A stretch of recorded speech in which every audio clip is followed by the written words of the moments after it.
Welcome to Uncaged, a show that celebrates thought leadership from today's top business leaders. The program provides a voice to amazing executives from around the globe who are shaping the world of business today and mapping the path to the commerce of tomorrow. Today, we're speaking with Jai Kibe. Jai, welcome to the program. Thank you. Thanks, Ben.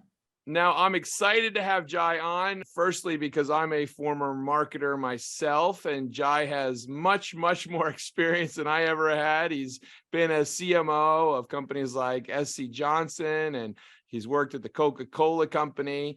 And so we're going to talk a lot about marketing today and really the role that it plays in branding, as well as how do you harness and grow talent in the space. But before we get there, Jai, tell us a little bit about yourself and your career. Thanks, Ben. First of all, thanks for the opportunity and a big hi to all the listeners. It's a real pleasure to be here.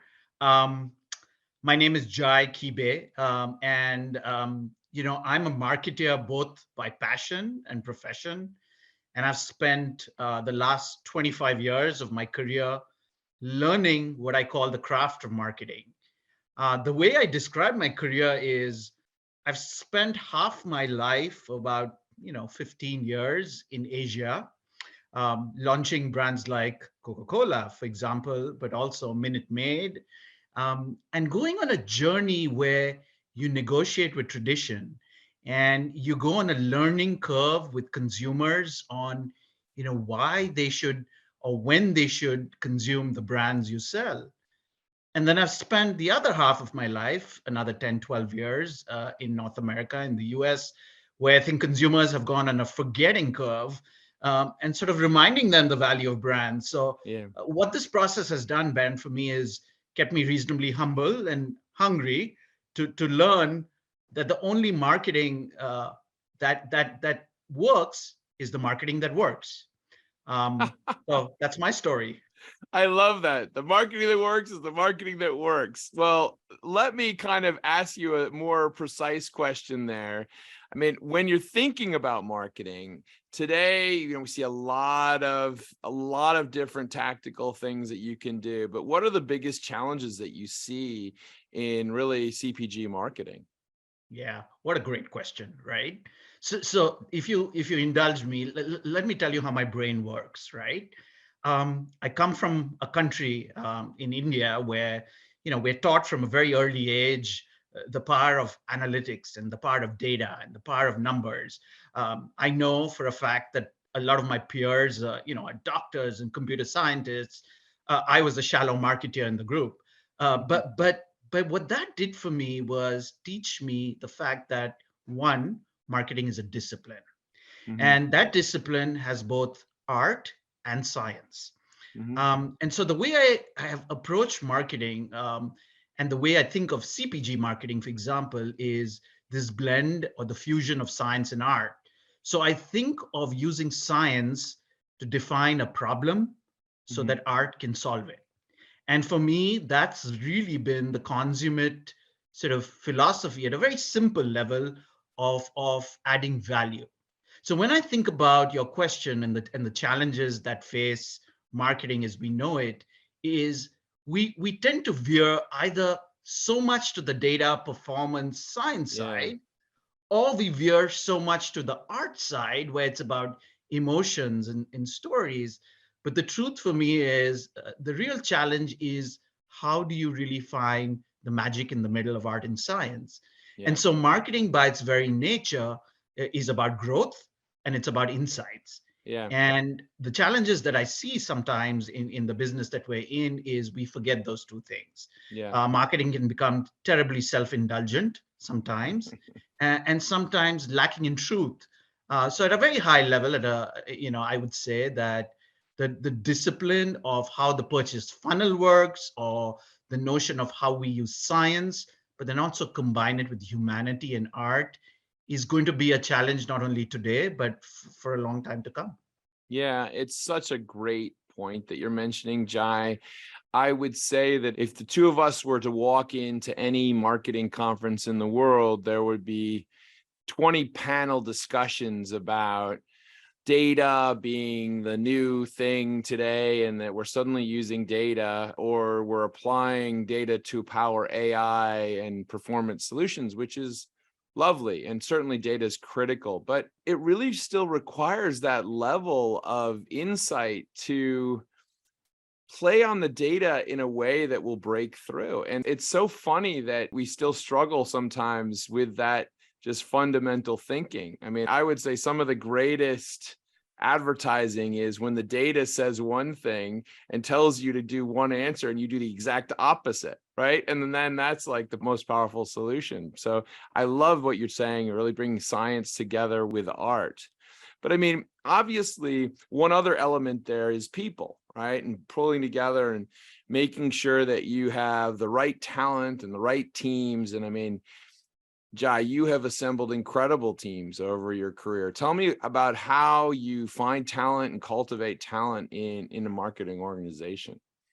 Yeah, one of the reason I've always stayed in marketing and I love marketing is because it is about people and it's about the value that you create with brands, but ultimately it's for the people you serve, and the people you serve are not just your consumers and shoppers. It's the people that you work with. I've had the fortune of working, across cultures, and I've learned, the mindsets and the diversity that comes from, working in people from China to Europe, to Africa, to Latin America or Asia, and it's been fascinating. And I have a few reflections. Mhm. By no means do I know it all, but I'll share some of those. I think if you go wrong with a brand, you can fix it. If you Mhm. go wrong with a person, you lose a person. And I think Mm. for me, that sort of defines my philosophy about the care that you need to take with the people that you work with. You see words like servant leadership and empathy, and these have become buzzwords, but the care and the sensitivity that you need to understand the people you work with has always served me well. I think the second reflection for me is we sometimes confuse talent with development. And what I mean Mm. by that is every person, I believe, has a unique talent, and you can't change that. And what you can change is the development piece. And sometimes we hire and put together teams, saying, we will develop you to learn strategic skills. Well, Right. if you don't have a talent for it, it's very hard to develop you. So I think when I think of the care that you need to exercise with people, and most especially the next generation of people that are in the workforce, it's really important to understand, what is their talent, and then what is their capability or development that you can mold. So that's Yeah. reflection too. The final thing, Band, is um, I've built teams. I try not to build teams just on business objectives because I sometimes feel those can get transactional. I like to build teams based on a sense of purpose and a sense of fun. And I joined marketing to have fun. I mean, gosh, we take ourselves so seriously. And, if you want to inspire and delight people, let's start from within and inside the company. So I look for that chemistry. I look for Yeah. fun, and I look for people that have a point of view. One of the things I did at SC Johnson, just as an example, was we had wonderful training programs, and SC Johnson is known for its sort of passion for development.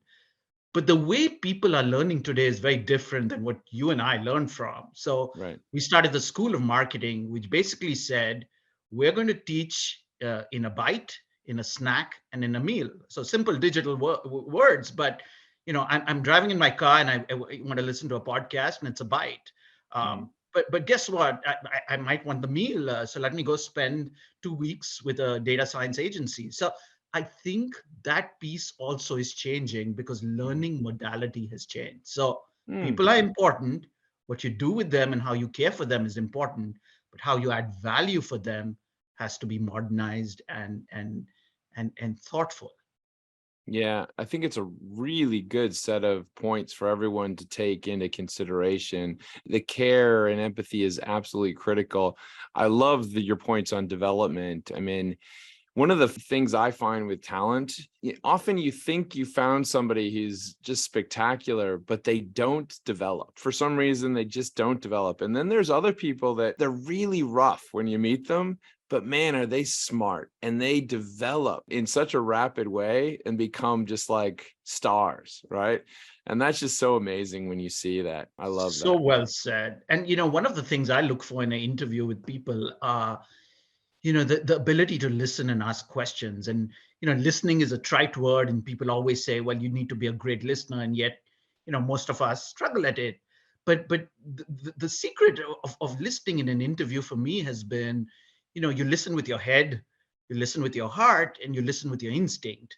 And what Mm. that does is helps you understand whether somebody, to your point, has that ability to develop and transform and evolve.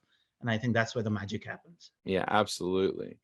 So, Jai, I mean, we've been living through a crazy moment over the last couple of years, and we find ourselves once again in an interesting economic moment. But I mean, tell me, you're looking out towards 2023 here. What does the future look like for us in marketing? Yeah, I love that question, right? So, in the 25 odd years that I've worked in, I've been through periods of recession, periods of growth, periods of instability, and my sort of very simple way of thinking about it is, there's no such thing as a good market or a bad market. They're just good marketeers and bad marketeers. So whether it's a pending recession, or whether it's a growth mode, what excites me about the time to come is the craft of marketing needs to up its game, Hmm. to continuously add value to people. And I'm intrigued really by this notion that brands were built by functional benefits for a long while, and there are companies certainly that are known for those, where the usefulness of a brand becomes so important. And then we got into this phase where it's all about emotional benefit, about how does a brand make you feel, and et cetera, et cetera. But I think in the coming era, I think brands are going to be built on identity benefits, and this Wow. notion that whether you're in a recession or whether you're in a growth mode, you're going to still consume the brands that speak to your identity and your value system. And I use the word value system very deliberately, because there's obviously the value from a economic standpoint in tough times, but I also see value in terms of your values and in who you are as a person. So what excites me is, or challenges me, is not just the economic downturn, or maybe growth, or something in between. What challenges me is, how are you going to continue to stay relevant and resonant with culture and consumers, irrespective of the times around you? Yeah, it's such a great point. I think about all the things we learned in the kind of marketing 101 back in the day, and you would kind of look out at a recession and you would say, oh, well, people might trade down in brands, right? They go for the more economic choice. But I think you're absolutely right. It's not as simple as that now. It's so clear that there's a new generation of brands that are coming up that people associate with a real lifestyle shift, right? And really understanding that identity and building it into their lives is absolutely critical. Jai, I mean, I imagine you draw inspiration from a ton of different things, but is there a quote out there that inspires you? Oh, wow. There's so many. There are a few that have taught me some lessons, and I'll share those for our listeners. I think the first comes from Martin Luther King, who said, there's no passion to be found in playing or living a life less ordinary than what you deserve. Mm, And I think for me, the passion part of it is what moves us, and it inspires me, and it allows me to keep learning and keep moving forward. So that's one that I love. And then there's another one that I think came from a military general from, I believe, the US, but something around the fact that there's no security in the world, there's only opportunity. And mm, I love that, because for me, that hunger and that desire to go seek out opportunity, whether you're sitting at home, you're studying, you're starting on a career in marketing, go find it. yeah. It's all around you. And and combine that with the passion that you have, and you'll be unstoppable. Jai, I'm inspired. You're making me excited about marketing all over again today. We've been speaking with Jai Kibe. He has been the CMO at SC Johnson. He's also worked at the Coca-Cola company and as the vice president of marketing and brand director in the US and India and Asia Pacific, really everywhere. Jai, thank you so much for sharing your insights today with us, and hope to have you back on Uncaged in the near future. Thanks so much, Ben. It's been a pleasure. And to all of you listening, keep at it and, have fun as you go about, your world, whether it's in marketing or somewhere else, and be safe. Thank you. Cheers. Cheers.